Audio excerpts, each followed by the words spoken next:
Si de algo saben las abejas, es de flores.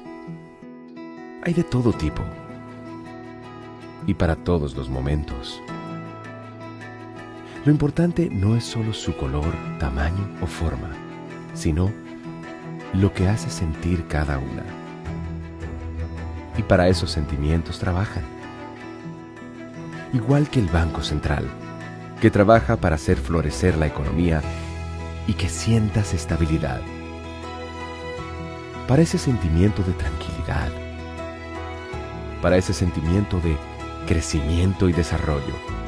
Para que la primavera llegue a todos los sectores y los planes de muchos den grandes frutos. Banco Central de la República Dominicana, 75 años trabajando por una estabilidad que se siente. Proveer servicios de transporte de energía eléctrica y telecomunicaciones y operar un sistema interconectado a nivel nacional, impulsando el desarrollo económico, social y ambiental del país, es nuestra misión como empresa estatal descentralizada. Nuestra gente está comprometida en ser parte integral en la construcción del desarrollo del país y expandir ese progreso a todos los dominicanos, desde los centros de generación a las subestaciones de distribución, con calidad, integridad, compromiso, transparencia, seguridad y en armonía con la comunidad y el medio ambiente. Ese es el reto que cada uno de los integrantes de esta gran familia ha asumido con empeño y dedicación para unir el país con energía. Empresa de Transmisión Eléctrica Dominicana, ETED, uniendo al país con energía. El dominicano, cuando quiere puede, lucha como nadie para progresar, que en su corazón la esperanza crece, sabe que la fuerza está en la unidad. Dominicana, dominicano, somos vencedores, siempre das la mano. Volvimos a celebrar y nos lo gozamos. Recibimos a puertas abiertas la época más esperada por todos los dominicanos, donde trabajamos para que la solidaridad sea el mejor regalo del año. Banreservas, el banco de todos los dominicanos.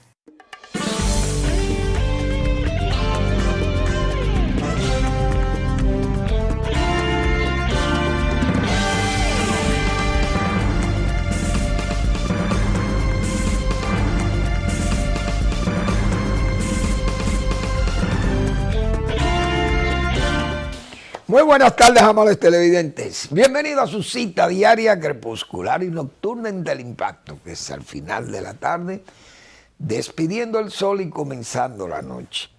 Ponga su caridad en buenas manos. Apoye el Patronato de Lucha contra el Cáncer de Villa González Incorporado.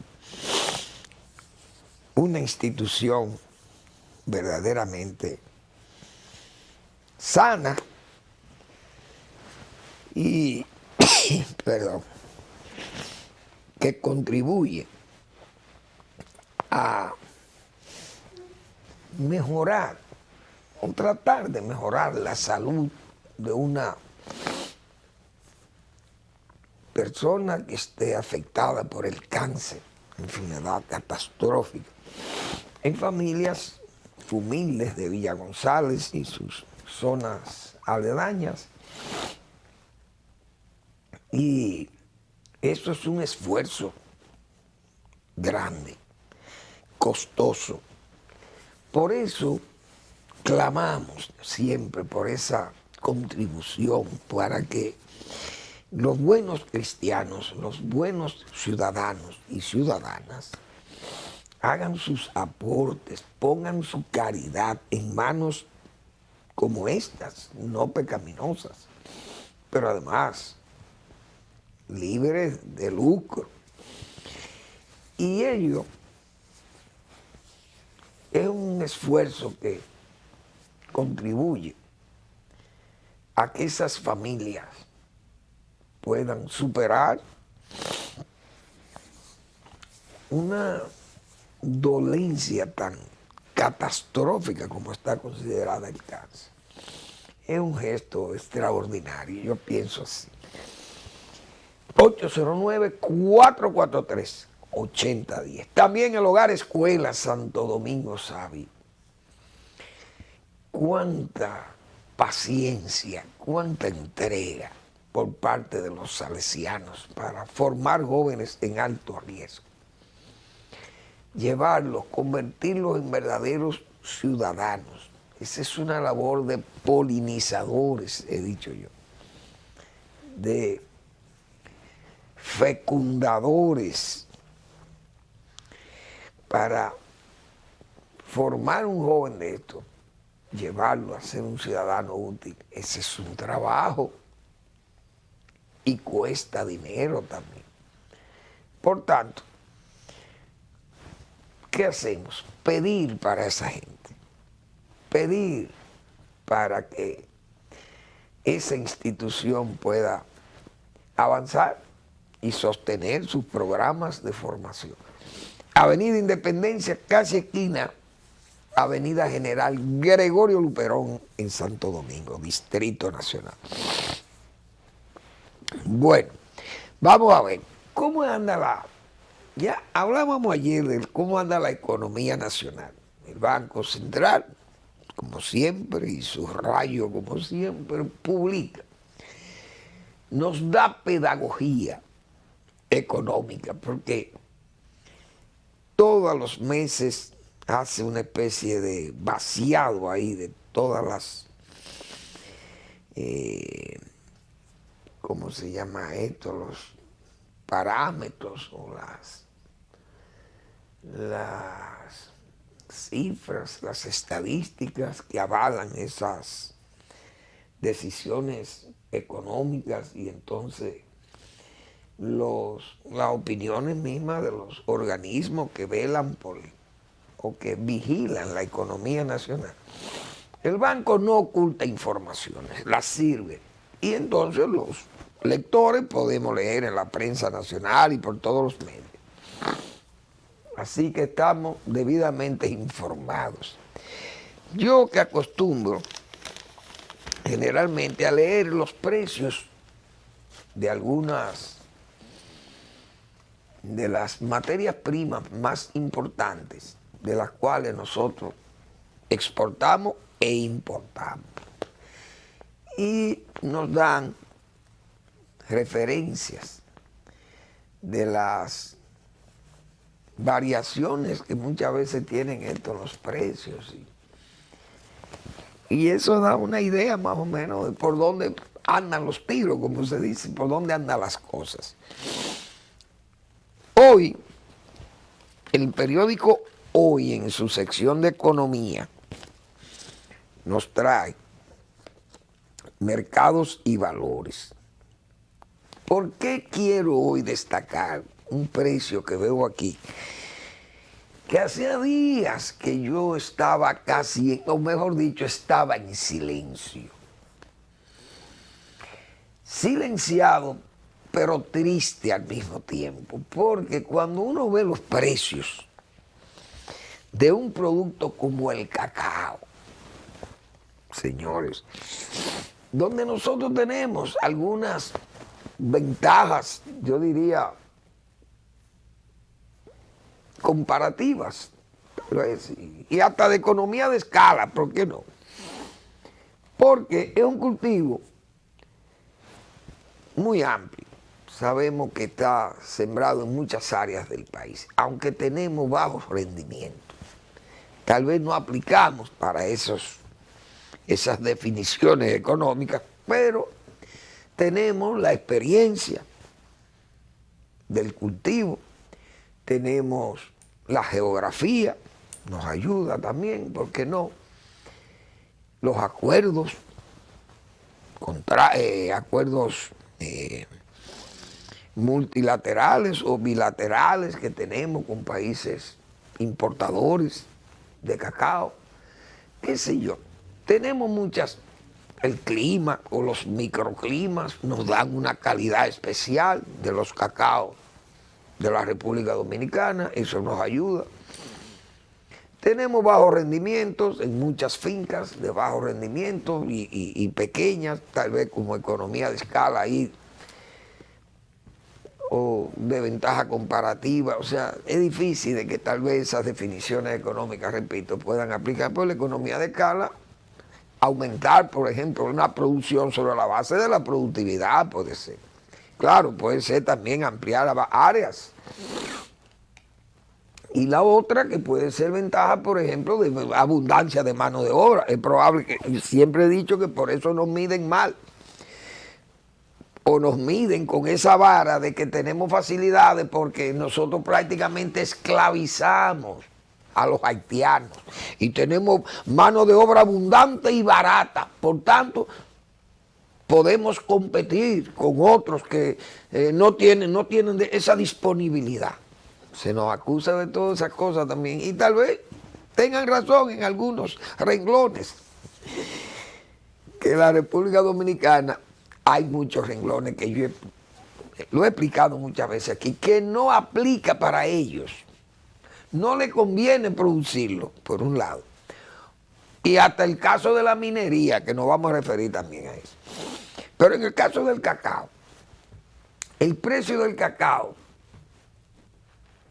se vio en $2.100, $2.200, menos $2.200 a la tonelada. Entonces, eso me enfriaba realmente, no me sentía como agradado para leerlos, el comportamiento de algunos de esos commodities.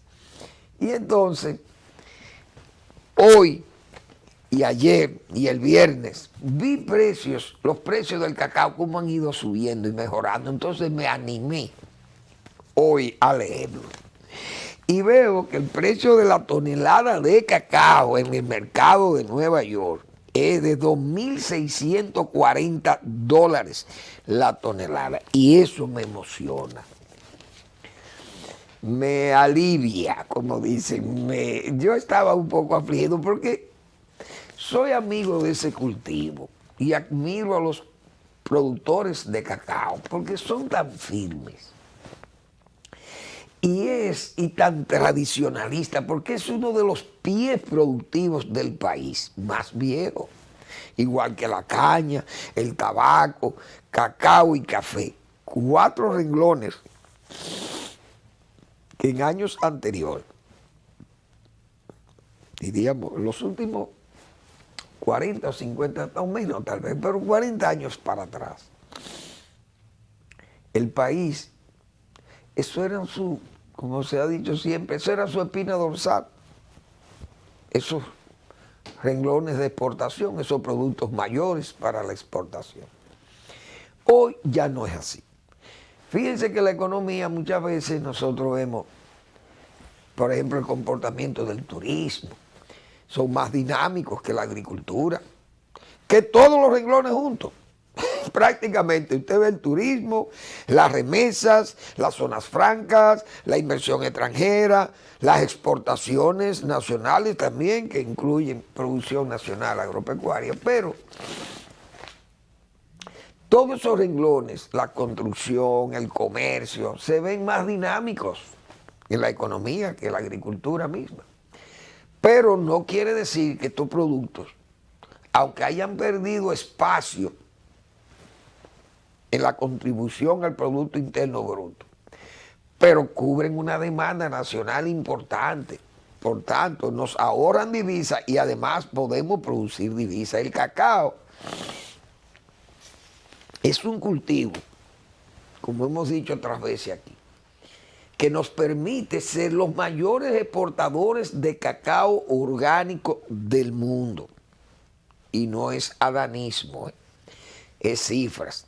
Nosotros estamos exportando al mercado alrededor de 20.000 o un poco más probablemente, 20.000 toneladas de cacao orgánico. En los dos tipos, el cacao Hispaniola y el Sánchez. El Sánchez es menos, diríamos, más crudo, menos fermentado, menos con peor, o no peor, sino con menor calidad que el Hispaniola. Además, nosotros podemos exportar más de 70.000 toneladas de cacao.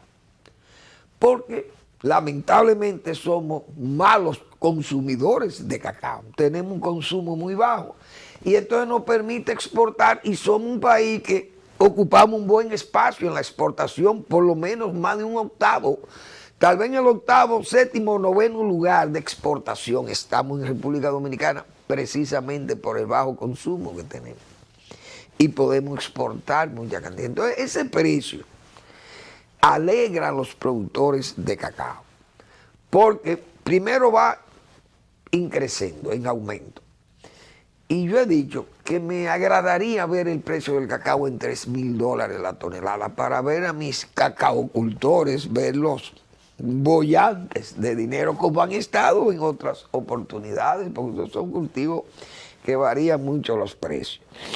Pero eso está muy bien, con ese precio de 2.640 va subiendo y ha subido, yo estimo que ha subido más de $500 por lo menos ha subido la tonelada y eso es considerable, verdaderamente importante. También vi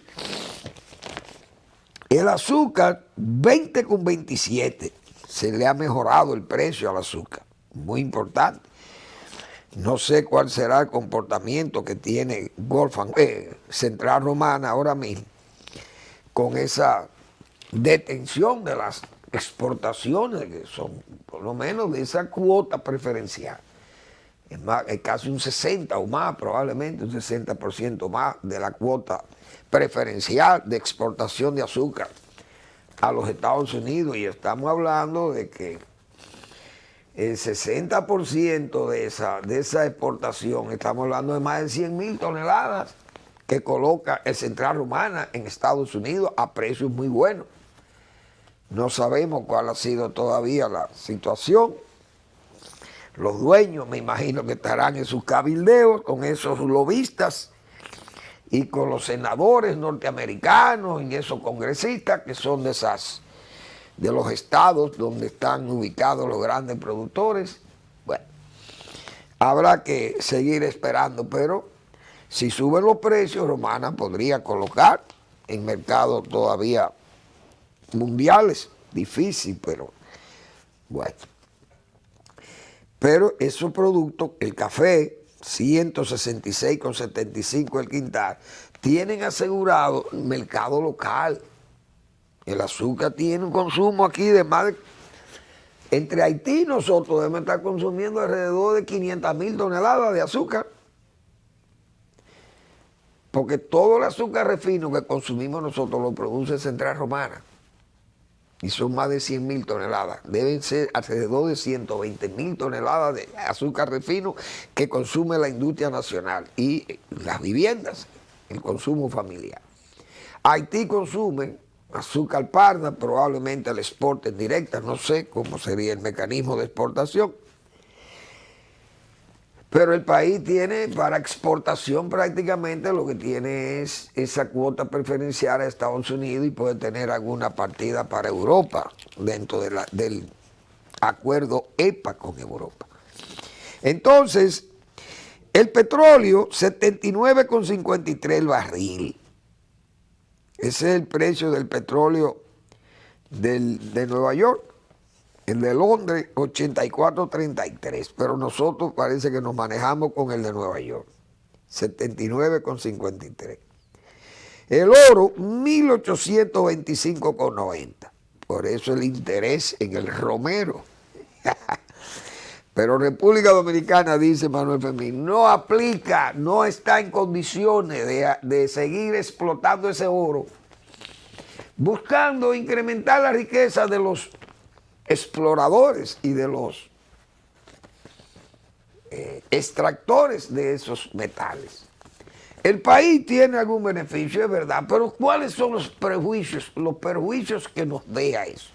Como hemos dicho nosotros, la desertificación, cambia el entorno de las montañas, daña aguas, consumen agua, dañan ríos, dañan hasta carreteras, porque los pesos de los camiones cargados del material minero extraído dañan los caminos también.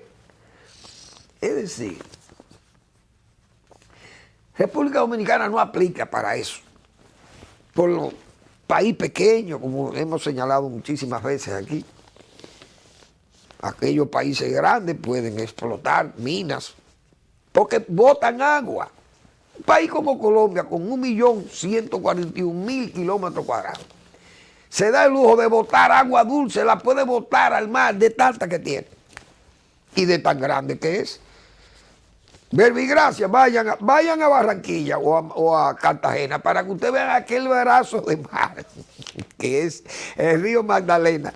Un brazo de mar, y eso va y deposita sus aguas allá en la costa caribeña de Cartagena de India.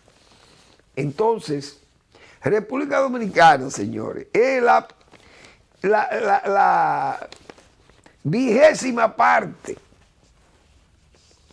aproximadamente de Colombia.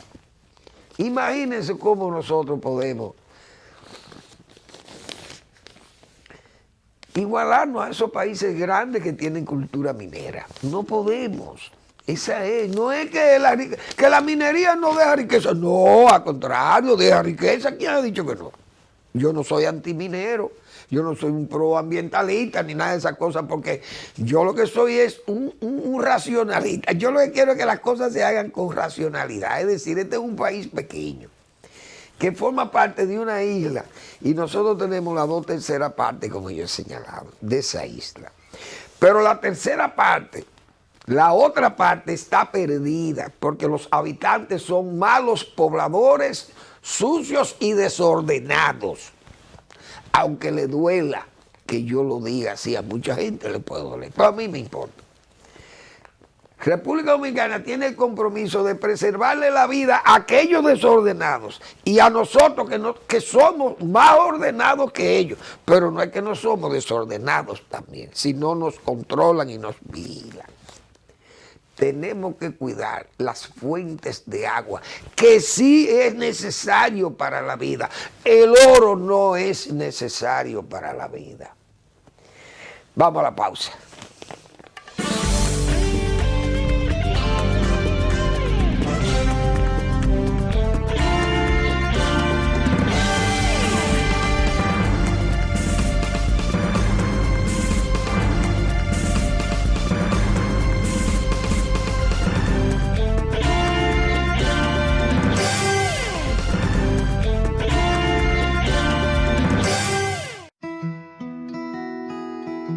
Si de algo saben las abejas, es de flores. Hay de todo tipo y para todos los momentos. Lo importante no es solo su color, tamaño o forma, sino lo que hace sentir cada una. Y para esos sentimientos trabajan. Igual que el Banco Central, que trabaja para hacer florecer la economía y que sientas estabilidad. Para ese sentimiento de tranquilidad, para ese sentimiento de crecimiento y desarrollo, para que la primavera llegue a todos los sectores y los planes de muchos den grandes frutos. Banco Central de la República Dominicana, 75 años trabajando por una estabilidad que se siente.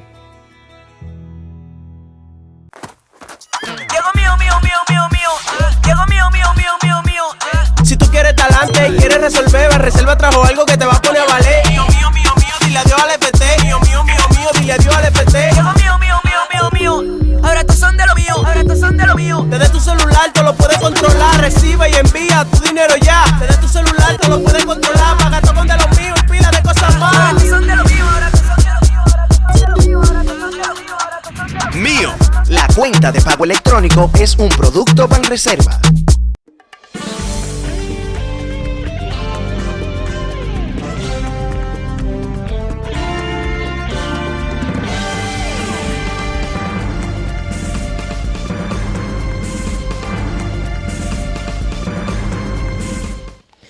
Me parece interesante abundar un poco más con ese tema que yo trataba, de por qué no calificamos nosotros en muchos renglones que queremos producirlo localmente.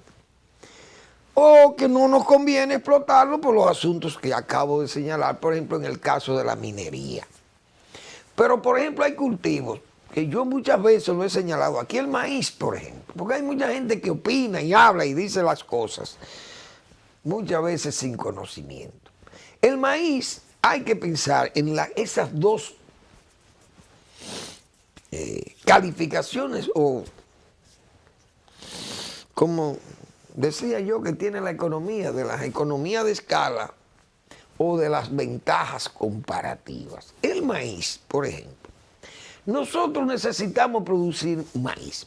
Si es por economía de escala, ¿cómo podríamos nosotros producir, aumentar la producción de maíz, llevarlo a niveles que podamos suplir la demanda nacional? Imposible. Si es por, ¿cómo se llama esto? Si es por ventajas comparativas, tampoco nosotros, aunque tengamos mano de obra barata, son cultivos que hay que trabajarlo ya con mucha tecnología. Podría entrar también en la economía de escala, por la alta tecnología que necesitan. Primero, semillas híbridas, muy prometedoras, muy productivas, pero muy exigentes. Pero, ¿qué pasa? ¿Dónde nosotros vamos a producir 35 o 32 millones de quintales de maíz que nosotros necesitamos?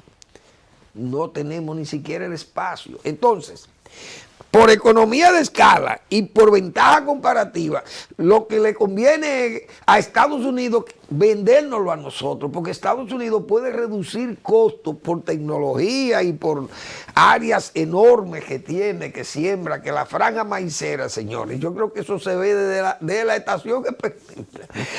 estación espacial de allá, toda esa franja maicera de los Estados Unidos. Pero imagínense Ucrania y Argentina, Brasil, son países que producen, y la misma Rusia también, la parte sur de Rusia, son países grandes, producen mucho. Como nosotros, un país pequeño, no tenemos ventajas comparativas. Entonces, ¿cuál sería la ventaja comparativa para nosotros o la economía? La ventaja comparativa para nosotros, por ejemplo, en cultivos de vegetales de estación. Ustedes se imaginan con este frío que hay en los Estados Unidos, este invierno que hay en Estados Unidos. Estamos en tiempo de vegetales de estación. Entonces, República Dominicana, todo el que tenga vegetales lo va a poder colocar en Estados Unidos. Entonces nosotros estamos con una ventaja comparativa que se llama lo geográfico, que estamos pegados prácticamente de ese tremendo y exigente mercado, pero tremendo mercado que es Estados Unidos. Y nosotros estamos cerquita de ellos. Pero además de eso, ¿cuál es otra ventaja comparativa? Tenemos 8 aeropuertos internacionales para exportar, muelles, visitas de cruceros, etcétera, 7 u 8 millones de turistas que nos visitan y todos esos productos se van colocando allá también. Es decir, esas son las ventajas, esos son los productos que nosotros necesitamos producir. Que el cítrico puede ser útil, el cítrico lo es porque tenemos una demanda local ya por el asunto del turismo. Entonces hay cultivos. El ajo, ¿para qué vamos nosotros a producir ajo? En Constanza, en un microclima, que es una desventaja para nosotros, para producir 7,000 tareas de ajo. Señores, eso no es nada.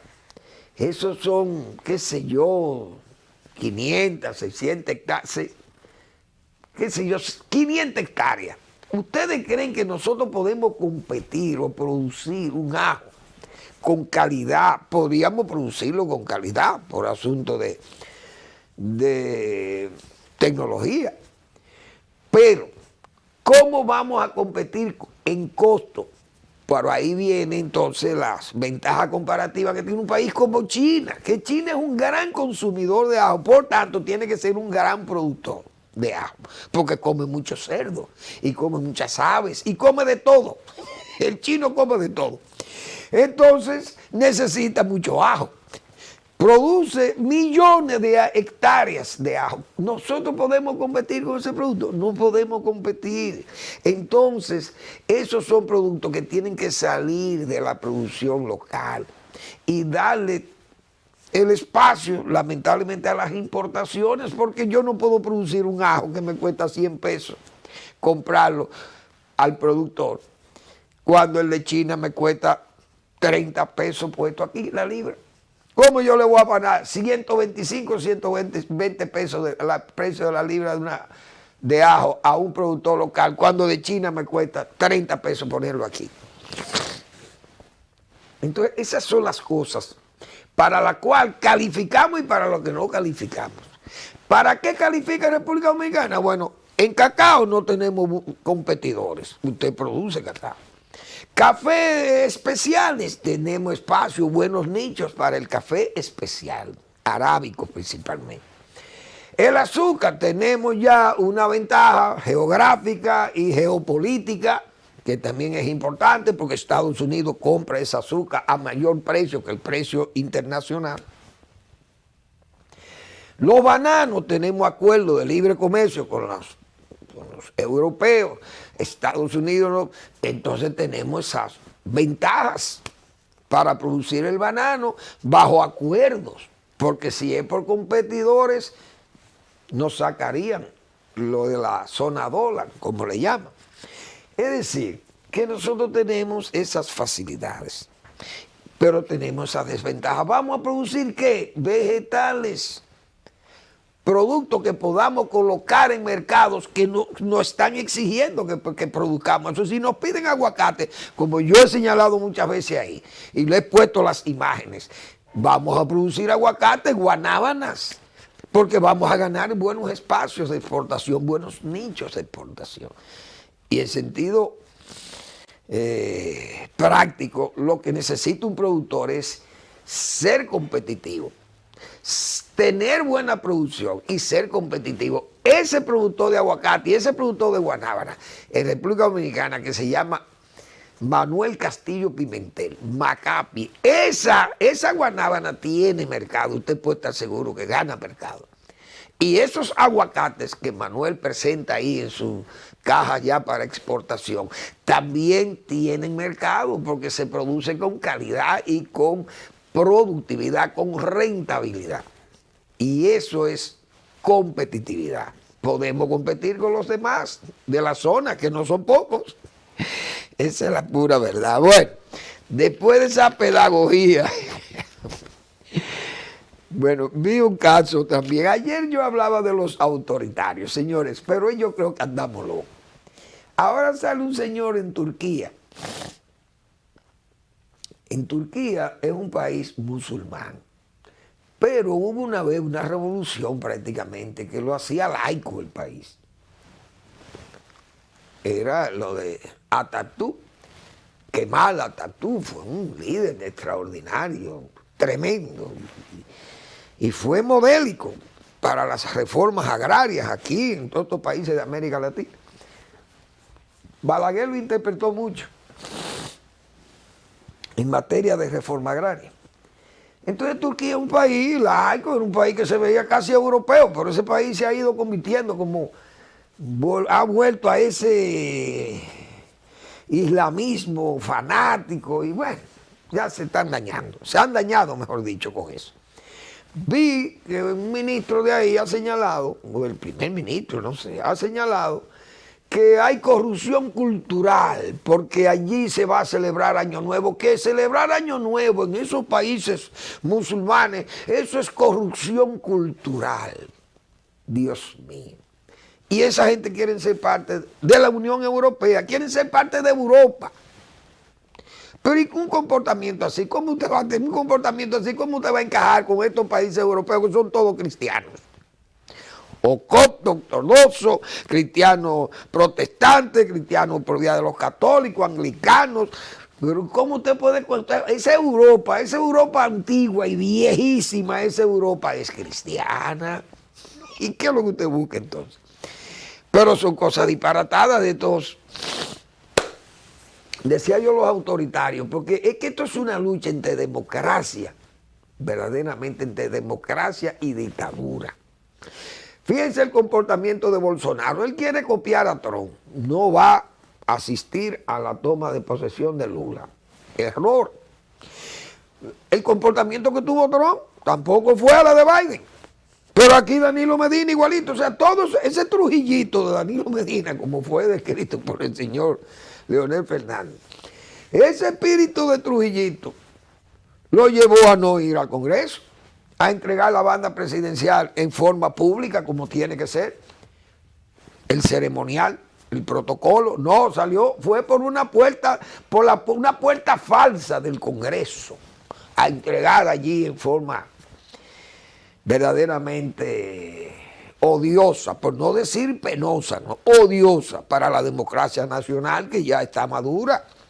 Y además le iba a entregar a un presidente democrático, joven, civilista, Luis Abinader. Entonces, ¿cómo usted le va a entregar a una gente que usted le da, es repulsiva para usted, porque usted, esa señora, por ejemplo, que fue elegida presidente, pero no califica, que, bueno, eso es otra cosa. Pero a Luis Abinader, que es un profesional de la política, limpio, decente, que llegó ahí, ¿cómo usted se va a negar a irle a entregar formalmente, cumpliendo con el protocolo? No lo hizo. Pero eso es solo mentalidad trujillita, trujillitos. Y entonces Trump y Bolsonaro no va a la de Lula. Una cosa verdaderamente ridícula. Eso es la pura verdad, ridícula, penosa y ridícula. Ese Bolsonaro. Increíble, increíble. Bueno, también de los autoritarios, ayer yo mostré, señores, 8 oligarcas rusos que han muerto, di que en forma sospechosa. ¿Pero qué sospechosa? La gente lo mandaron a matar, lo mandó a matar el señor Putin. 8 oligarcas que se han suicidado. ¿Y cómo? ¿Por qué que estos ricos se suicidan? Gente tan ricas. ¿Cómo un rico? Yo no veo que aquí los ricos de este país se suicidan. Pueden estar enfermos, quizás de una depresión, pero no es posible que en Rusia todos los oligarcas que disientan de la guerra de Ucrania tienen problemas. Bueno, esos son los que yo puse ayer. Pero hoy apareció muerto también otro, muy importante. Miren, ese señor que está ahí es un oligarca ruso, pero un oligarca de verdad, un hombre poderoso. Y ese señor, vamos a ver cómo se llama, porque yo creo que tengo el nombre de él por aquí. Vamos a ver, yo pensaba que tenía el nombre de ese caballero, pero no lo veo, vamos a ver. No tengo el nombre de él, pero creo que Atov, vamos a ver, creo que es Atov o Arov, vamos a ver. Me van a permitir un segundito nada más para yo irme al correo de mi amigo Eric y verlo ahí, que yo le envié esa información a Eric. Ese señor, el magnate ruso de las salchichas, ese señor, Pavel Antov, fue encontrado muerto el domingo tras caer de la ventana de un hotel en la India, 2 días después de que un amigo suyo muriera durante el mismo viaje. Ambos estaban de visita en el estado oriental de Odisha y el millonario tuvo la mala suerte de caerse por una ventana. Así han caído todos.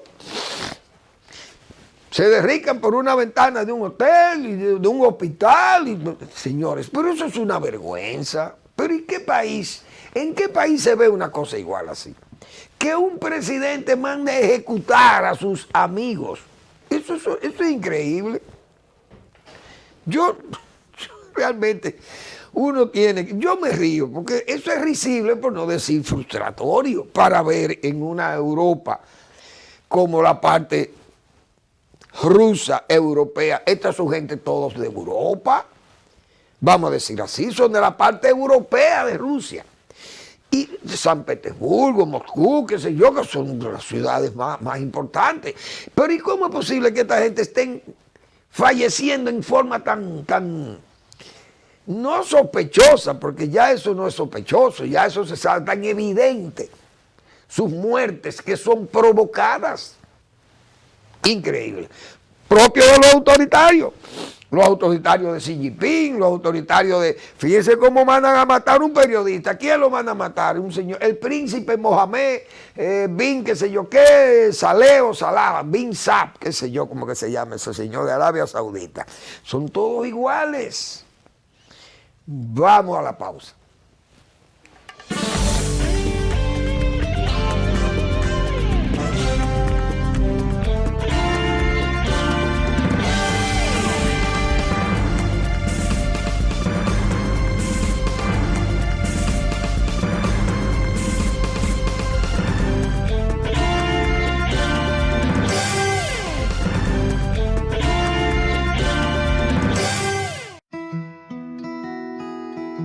Si de algo saben las abejas, es de flores.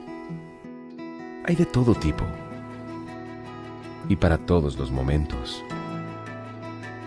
Lo importante no es solo su color, tamaño o forma, sino lo que hace sentir cada una. Y para esos sentimientos trabajan. Igual que el Banco Central, que trabaja para hacer florecer la economía y que sientas estabilidad. Para ese sentimiento de tranquilidad, para ese sentimiento de crecimiento y desarrollo, para que la primavera llegue a todos los sectores y los planes de muchos den grandes frutos. Banco Central de la República Dominicana, 75 años trabajando por una estabilidad que se siente. Proveer servicios de transporte de energía eléctrica y telecomunicaciones y operar un sistema interconectado a nivel nacional, impulsando el desarrollo económico, social y ambiental del país, es nuestra misión como empresa estatal descentralizada. Nuestra gente está comprometida en ser parte integral en la construcción del desarrollo del país y expandir ese progreso a todos los dominicanos, desde los centros de generación a las subestaciones de distribución, con calidad, integridad, compromiso, transparencia, seguridad y en armonía con la comunidad y el medio ambiente. Ese es el reto que cada uno de los integrantes de esta gran familia ha asumido con empeño y dedicación para unir el país con energía. Empresa de Transmisión Eléctrica Dominicana, ETED, uniendo al país con energía. El dominicano, cuando quiere puede, lucha como nadie para progresar, que en su corazón la esperanza crece, sabe que la fuerza está en la unidad. Dominicana, dominicano, somos vencedores si me das la mano. Volvimos a celebrar y nos lo gozamos. Recibimos a puertas abiertas la época más esperada por todos los dominicanos, donde trabajamos para que la solidaridad sea el mejor regalo del año. Banreservas, el banco de todos los dominicanos.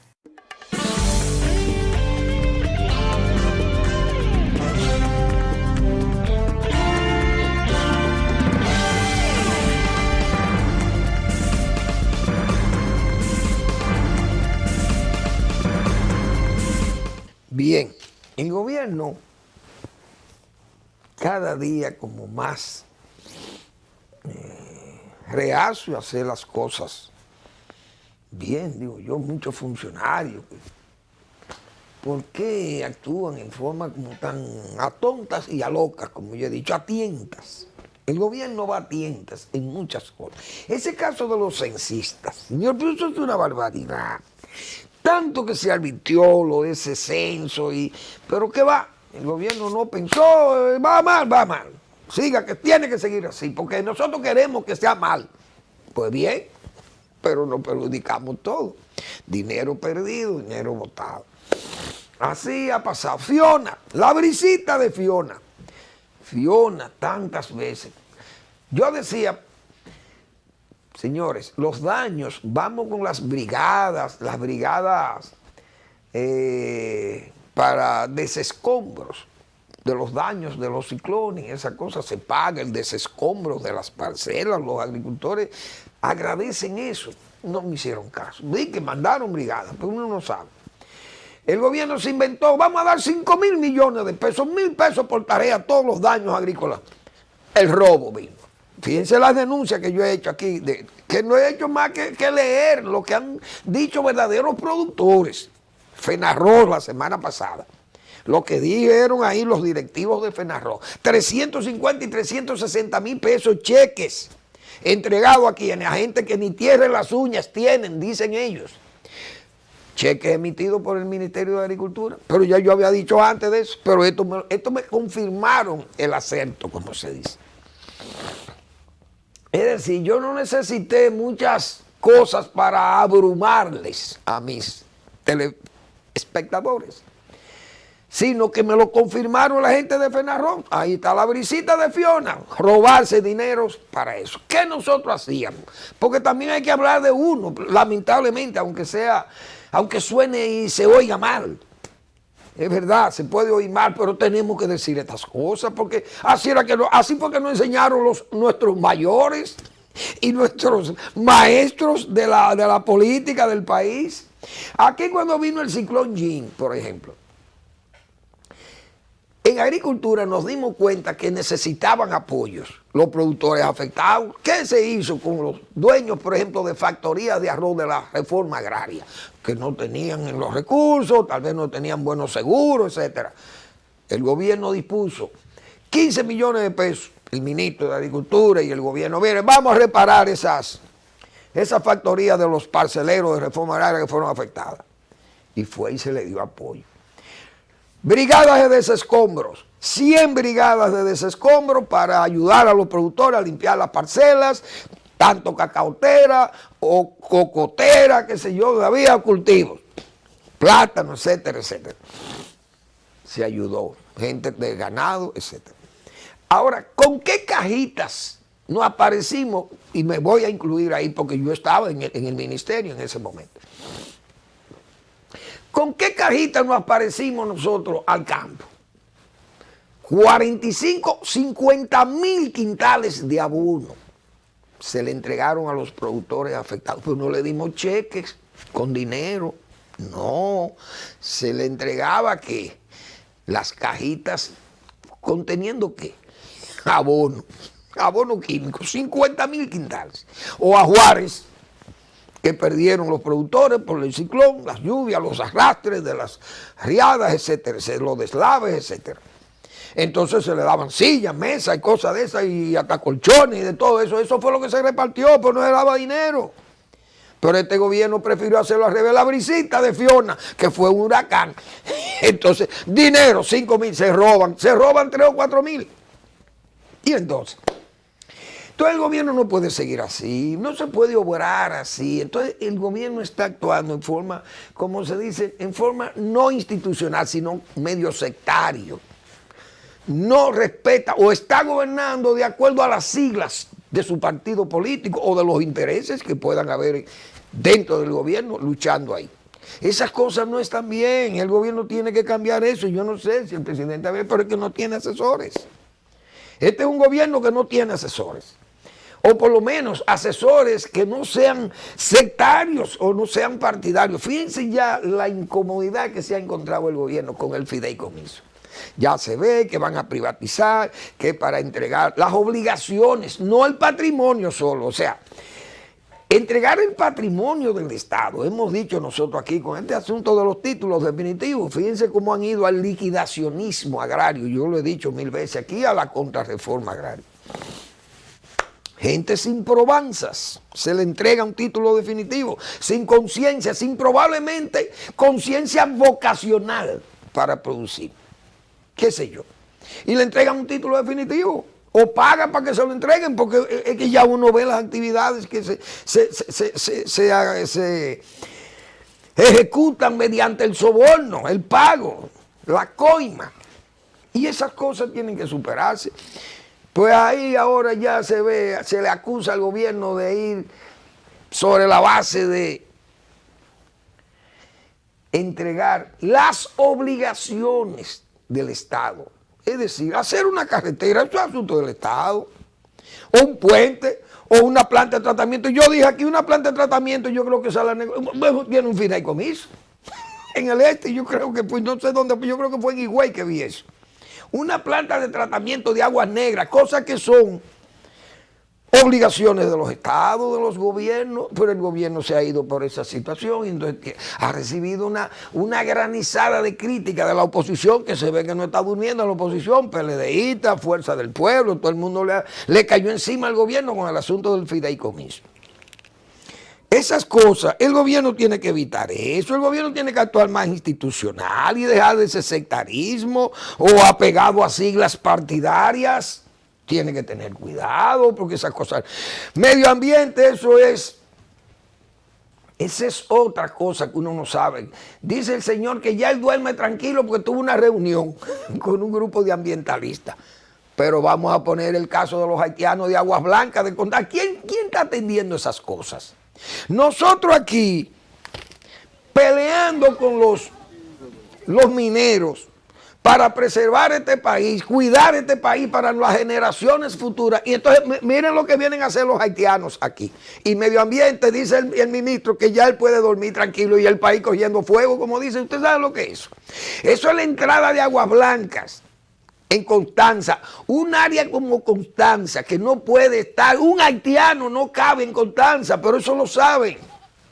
¿Por qué no caben? Porque son un peligro público con un hacha o con un machete y una caja de fósforo. Yo he dicho que un haitiano tumba la Amazonia. ¿Cómo es posible que en Constanza se vayan a sentar estas manos que degrada, que daña el medio ambiente donde quiera que llegue? Pero no hay una autoridad que vaya y ponga el orden ahí. Entonces tengo yo que invocar a un muerto ilustre que se llama Balaguer, que cada día su cadáver sube más. Mientras más hunden el ataúd, más sube el muerto. Porque Balaguer en Constanza, alguien fue y le dijo a Balaguer, y yo lo he señalado 1000 veces aquí, ya sentado en su helicóptero. Presidente le voceaba que quería hablar con él y Balaguer, político astuto y siempre atento y alerta, paró el helicóptero. Vamos en el caballero. El hombre vino. Dígame, presidente, Constanza está lleno de haitianos. Muy bien, vámonos. Salió el helicóptero. Al día siguiente habían 6 camiones del ejército recogiendo todos los haitianos de Constanza y los sacó de ahí y los mandó a la frontera. Entonces hoy Constanza está llena. ¿Por qué? Porque tenemos un gobierno pro-haitiano. El gobierno de Luis Abinader es un gobierno pro-haitiano. Lo he dicho 1000 veces aquí, pero no es porque yo tenga animadversión o aversión, en caso ya más extremo. No es verdad. Es las pruebas, son las evidencias, que es todo un colectivo de pro-haitianos que dirige el país. El director de Medio Ambiente es pro-haitiano, el ministro de Medio Ambiente. Él está feliz, dice él que ya él puede dormir tranquilo porque hizo una reunión con los ambientalistas. Y lograron ponerse de acuerdo hablando, con hechos, que hay que demostrarle a este país. Vaya a Agua Blanca y retire a esos haitianos inmediatamente de ahí. Pero aquí no hay carácter ni hay autoridad. Y lo que temo es que tampoco hayan dominicanos que estén dispuestos a jugársela por este país. Yo voy a leer una expresión de Duarte para cerrar el programa, porque ya tengo el tiempo encima. Los enemigos de la patria, oigan esto, esta es una expresión dicha por Juan Pablo, en tiempos de Juan Pablo. Los enemigos de la patria y por consiguiente nuestros están todos muy acordes en estas ideas de destruir la nacionalidad, aunque para ello sea preciso aniquilar la nación. Señores, pero ¿y vamos a permitir que el país se degrade? Tenemos a Friusa, decíamos ayer. No hay una autoridad en este país que se atreva a intervenir ese gueto haitiano cargado de las miserias más degradantes. No la miseria de hambre ni nada de eso, sino la miseria del crimen. Una sociedad invadida por criminales y por gente que no tiene nuestras costumbres. ¿Dónde que va a terminar este país? ¿Dónde está la autoridad de este país? ¿Dónde está? Habrá que leer a Duarte o releer a Duarte. Señores, este país está en peligro de muerte. No es una muerte ahora, súbita. Es una muerte que va en forma lenta, pero segura, a la desaparición de la nación dominicana. Porque si las autoridades que llegan están rendidas al poder y al dinero de la bóveda extranjera, lo he dicho tantas veces, que ya peco de exagerado probablemente. Gracias por... Bueno, antes de irme, vamos a sugerirle que lean la pregunta de Marino Vinicio Castillo, que como todos los miércoles publica su blog en el internet. El código retroalimentador del crimen y sus ultra garantías. Eso sí es interesante, de Marino Vinicio Castillo, hablando de los rebeldes. Ese caos que se han creado. Pero además de los rebeldes, ¿cuántos rebeldes haitianos habrán aquí? Dios mío. Gracias por su atención. Nos vemos mañana en otra entrega de Al Final de la Tarde, despidiendo el sol y comenzando la noche.